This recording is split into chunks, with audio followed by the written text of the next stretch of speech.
Ik zie bij Anemoon bloemen in Dokkum, maar dat kan net meer verlang, want na 40 jaar, bijna 40 jaar, stopt de eigenaar Diederik Hoogstra ermee.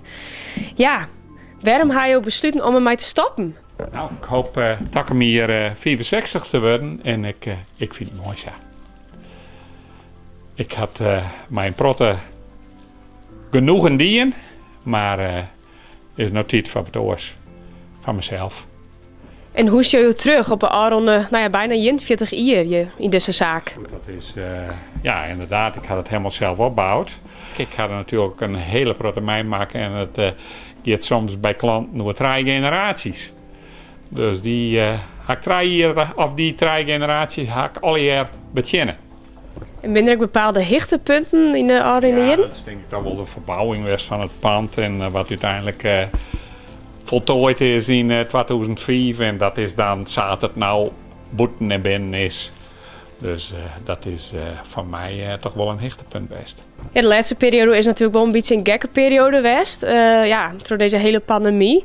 Hoe zie je hierop terug? Of nog steeds? Dat is denk ik inderdaad heftig. Dat is toch van het is over en uit.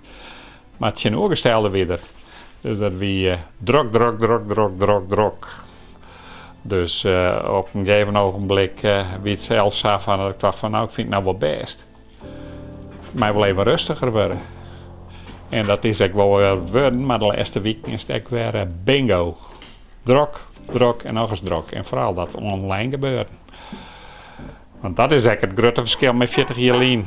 De klant die net meer door de vlier komt, maar even belt of mailt of iets op een website zet. En wanneer is jouw laatste werkdag? De laatste werkdag, 31 december.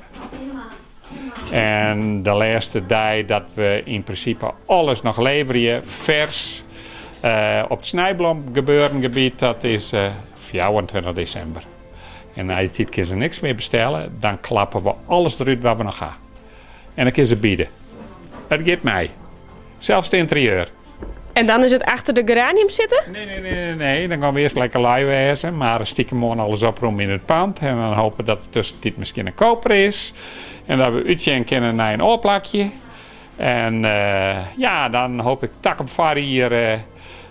of hopen, dat is wel zeker, dat ik toch weer een baantje oppik voor 2 dagen. Om net in een sociaal gat te vallen. En dan denk ik dat een hele grote klanten van mij, mij daar ook wat zien komen. Tot kiekers!